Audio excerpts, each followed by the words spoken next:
तर विद्यार्थ्यांना स्पेशल आणि फ्रेश सुपर क्लासमध्ये आपले सर्वांचेच मनापासून स्वागत आहे। सुपर क्लासमध्ये आज आपण अतिशय महत्त्वाचे ग्रामसेवक, आरोग्य सेविका या सर्व भरतीसाठी असलेले जीके क्वेश्चन्स कव्हर करणार आहोत आणि त्या कारणास्तव सर्वांनीच सुपर क्लासला काय करायचं आहे, सुरूपासून शेवटपर्यंत नक्कीच पाहायचं आहे। तसेच विद्यार्थ्यांनो, आपल्या सर्वांची एक रिक्वेस्ट आहे की तुम्ही जर चॅनलवर नवीन आला असाल किंवा कोणत्याही कारणास्तव आतापर्यंत चॅनलला सबस्क्राइब जर नसेल केलेले लगेच करून घ्यायचं आहे। कशासाठी, काय होईल सबस्क्राइब केल्यानंतर पहा, जेव्हा तुम्ही चॅनलला सबस्क्राइब करसाल ना, तेव्हा पुढची सुपर क्लास आपल्यासाठी जेव्हा कधी अपलोड होईल या चॅनलवर, तेव्हा त्याची नोटिफिकेशन अपलोड करता तुमच्या स्मार्टफोन मोबाईलवर प्राप्त होऊन जाईल। त्या कारणास्तव आणि या सुपर क्लासला एक लाईक करून तुमच्यातर्फे थोडासा जो प्रोत्साहन आहे आपल्या या चॅनलला दाखवायचा आहे। आता सुपर क्लासला सुरुवात करूया। चला, सर्वात पहिला जो प्रश्न आहे विद्यार्थ्यांनो आपल्यासमोर दिसून येतो की महाराष्ट्र राज्य प्राण्यासाठी प्रसिद्ध असलेले अभयारण्य आपल्याला ओळखायचं आहे दिलेल्या पर्यायापैकी की महाराष्ट्र राज्यातील जे सेक्रू हे जे प्राणी आहे त्या प्राण्यासाठी प्रसिद्ध असलेले अभयारण्य कोणते आहे। तर या ठिकाणी ऑप्शनमध्ये काय योग्य राहणार आहे, ऑप्शन क्रमांक विद्यार्थ्यांनो 3 म्हणजेच भीमाशंकर अभयारण्य जे आहे महाराष्ट्र राज्याच्या राज्य प्राण्यासाठी प्रसिद्ध असलेले या ठिकाणी अभयारण्य दिसून येते। घेऊया पुढचा प्रश्न जो की आहे दुसऱ्या क्रमांकाचा, महाराष्ट्रातील कोणती नदी पूर्वांचल वाहिनी नाही ते आपल्याला सांगायचं आहे। पूर्वांचल वाहिनी नसलेली नदी विचारलेली आहे। तर या ठिकाणी ऑप्शनमध्ये किती योग्य राहणार आहे, 1 म्हणजेच नर्मदा ही जी नदी आहे महाराष्ट्रातील पूर्वांचल या ठिकाणी वाहिनी नसलेली नदी आपल्या सर्वांना दिसून येते। प्रश्न चौथा कव्हर करूया, पूर्वांचल प्रदेशामध्ये खालीलपैकी कोणती रांग नाही ते आपल्याला सांगायचं आहे। पूर्वांचल प्रदेशामध्ये नसलेली, तर या ठिकाणी ऑप्शन क्रमांक किती विद्यार्थ्यांनो, तर 3 योग्य राहणार आहे। पीर पंजाल ही जी रांग आहे कोणत्या, तर पूर्वांचल प्रदेशामध्ये नसलेली रांग आपल्या सर्वांना जे आहे दिसून येते। घेऊया पुढचा प्रश्न, प्रश्न 5वा, खालीलपैकी कोणत्या नदीचा उगम जो आहे अजिंठा टेकड्यामध्ये होतो ते विचारलेलं आहे। अजिंठा टेकड्यामध्ये उगम पावणारी नदी, तर या ठिकाणी मांजरा, पूर्णा किंवा पैनगंगा, तर ऑप्शन क्रमांक 3 पैनगंगा ही जी नदी आहे कोणत्या, तर या ठिकाणी अजिंठा टेकड्यांमध्ये जो आहे उगम पावणारी एक नदी असलेली दिसून येते। प्रश्न 5वा कव्हर करूया, स्वामी विवेकानंद यांनी रामकृष्ण मठाची स्थापना कोणत्या ठिकाणी केलेली होती। आता रामकृष्ण मठाची स्थापना कोणी केलेली आहे तर प्रश्नामध्येच कळत आहे, तर त्यांनी कोणत्या ठिकाणी केलेली होती, तर ऑप्शन क्रमांक किती 1 योग्य राहणार आहे। पश्चिम बंगालमध्ये स्वामी विवेकानंद यांनी जे आहे रामकृष्ण मठाची स्थापना केलेली होती। पाहूया पुढचा प्रश्न, प्रश्न 7वा की भारतरत्न प्राप्त करणारे किंवा मिळवणारे अतिशय तरुण व्यक्ती कोण ठरलेले आहेत। भारतरत्न प्राप्त करणारे, तर या ठिकाणी ऑप्शनमध्ये योग्य राहणार आहे 3 सचिन तेंडुलकर यांनी जे आहे भारतरत्न प्राप्त करणारे अतिशय तरुण व्यक्ती असलेले दिसून येतात किंवा ठरलेले आहेत। वृद्ध कव्हर करूया पुढच्या प्रश्नामध्ये, भारतरत्न प्राप्त करणारे सर्वात वृद्ध व्यक्ती खालीलपैकी कोणते आहेत। आता या ठिकाणी वृद्ध विचारलेले आहेत, तर या ठिकाणी ऑप्शनमध्ये डॉक्टर बाबासाहेब आंबेडकर, लता मंगेशकर, महर्षी कर्वे किंवा सर्वपल्ली राधाकृष्ण, तर ऑप्शन क्रमांक 3 योग्य आहे। महर्षी कर्वे यांनी जे आहे सर्वात जास्त वृद्ध व्यक्ती आहेत ज्यांना जे आहे भारतरत्न देण्यात आलेला आहे। प्रश्न 9वा की ब्रिक्स संघटनेमध्ये एकूण किती देशांचा समावेश होतो। संघटनेचं नाव आहे ब्रिक्स ही संघटना, या संघटनेमध्ये 12 देश, 11 देश, 14 किंवा 15 देशाचा, तर ऑप्शन क्रमांक किती 3 11 देशाचा समावेश जो आहे ब्रिक्स संघटनेमध्ये झालेला विद्यार्थ्यांना आपल्या सर्वांना माहीत असावा की आहे म्हणून। प्रश्न 10वा कव्हर करूया, मुंबई उच्च न्यायालयाच्या नियंत्रणाखाली खालीलपैकी कोणते राज्य येतात ते आपल्याला सांगायचं आहे। 2 राज्य येतात मुंबई उच्च न्यायालयाच्या नियंत्रणाखाली, तर ते कोणते आहेत, तर या ठिकाणी ऑप्शन क्रमांक किती 1 म्हणजेच महाराष्ट्र तसेच गोवा हे 2 राज्य जे आहे कोणत्या, तर आपल्या मुंबई उच्च न्यायालयाच्या नियंत्रणाखाली आलेले आपल्या सर्वांना पाहावयास मिळतात। प्रश्न 11वा कव्हर करूया, अजिंठा लेण्यामध्ये एकूण किती लेण्यांचा समावेश आहे। अजिंठा लेण्या खूप प्रसिद्ध आहेत, तर त्यामध्ये किती लेण्या आहेत ते आपल्याला माहीत असणं गरजेचे आहे। तर या ठिकाणी ऑप्शन क्रमांक 4 म्हणजे जो 30 लेण्याचा समावेश जो आहे तो अजिंठा लेण्यामध्ये विद्यार्थ्यांनो झालेला आपल्या सर्वांना माहीत असावा की आहे म्हणून। प्रश्न 12वा, पाण्याच्या शुद्धीकरणासाठी खालीलपैकी कशाचा वापर किंवा उपयोग करतात। कशाच्या, पाण्याच्या शुद्धीकरणासाठी विचारलेलं आहे। शुष्क बर्फ, बोर्डो मिश्रण, तुरटीचा किंवा ब्लिचिंग पावडरचा, तर ऑप्शन क्रमांक 4 योग्य राहणार आहे. ब्लिचिंग पावडरचा जो वापर आहे तो कशासाठी? पाण्याच्या शुद्धीकरणासाठी केला जात असतो. प्रश्न 13वा की महाराष्ट्रातील एकूण क्षेत्रफळापैकी 3/4 भागामध्ये कोणती मृदा आढळते? विचारलेलं आहे की 3/4 भागामध्ये आढळणारी जी मृदा आहे ती कोणती आहे? तर या ठिकाणी ऑप्शन क्रमांक 2 रेगूर मृदा ही महाराष्ट्रातील या ठिकाणी 3/4 भागामध्ये असलेली विद्यार्थ्यांना आपल्याला दिसून येते. घेऊया पुढचा प्रश्न. प्रश्न 14वा भारताची वाईन कॅपिटल असे कोणत्या जिल्ह्याला म्हणतात? वाईन कॅपिटल आपल्याला विचारलेली आहे जी की आपल्या महाराष्ट्र राज्यातीलच आहे. तर नांदेड, नाशिक, नागपूर किंवा पुणे. तर ऑप्शन क्रमांक किती? 2 योग्य राहणार आहे. नाशिकला जे आहे भारताची वाईन कॅपिटल असे संबोधले जात असते. प्रश्न करूया 15वा विद्यार्थ्यांनो, जो की आपल्यासमोर दिसून येतो.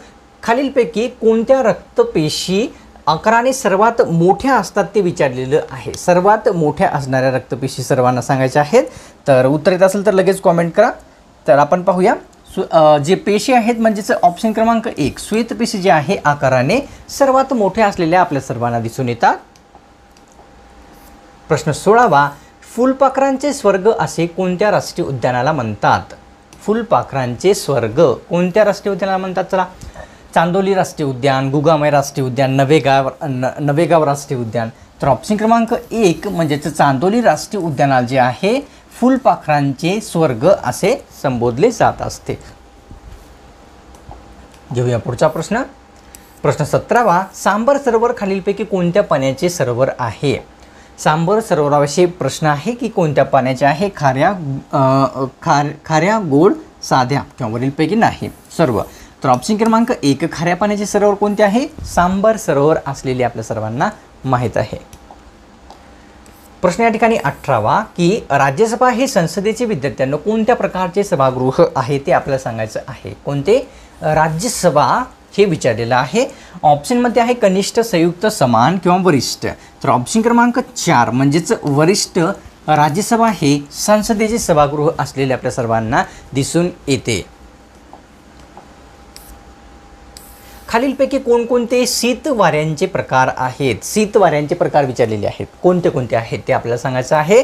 ऑप्शनमध्ये पोम्पेरो, बोरा, मिस्रल किंवा वरीलपैकी सर्वच. तर ऑप्शन क्रमांक 4 या ठिकाणी मिस्रल, बोरा, पोम्पेरो हे सर्व जे आहे कशाचे? तर शीत वाऱ्यांचे प्रकार असलेले आपल्या सर्वांना लक्षात घ्यायचं आहे. प्रश्न 20वा पाहूया. तिळाचा सर्वात जास्त उपयोग किंवा वापर काय बनवण्यासाठी किंवा कशासाठी केला जात असतो? पदार्थ आहे आपल्यासमोर, पीक म्हणू शकतो आपण. तर तिळाचा आपल्याला विचारलेला आहे. गोड पदार्थ, खाद्यतेल, औद्योगिक किंवा वरीलपैकी सर्वच. तर ऑप्शन क्रमांक विद्यार्थ्यांना आपल्यासमोर किती? 2 योग्य आहे. खाद्यतेल बनवण्यासाठी जो आहे तिळाचा वापर सर्वात जास्त केला जात असतो. प्रश्न 21वा वाऱ्याचा वेग मोजण्याचे परिमाण खालीलपैकी कोणते आहे? वाऱ्याचा वेग मोजण्याचे विचारलेले आहे. नॉट, एमिनोमीटर, वॅट किंवा होल्ट. तर ऑप्शन क्रमांक 1 नॉट ही जे आहे वाऱ्याचा वेग मोजण्याचे एक परिमाण असलेले आपल्या सर्वांना विद्यार्थ्यांना लक्षात घ्यायचं आहे. प्रश्न या ठिकाणी 22वा विचारलेला आहे. तर आपल्याला विचारलेला आहे की चिमणी दिवस कोणत्या दिवशी साजरा केला जात असतो? पोलीस भरतीला हा क्वेश्चन्स आलेला आहे विद्यार्थ्यांनो.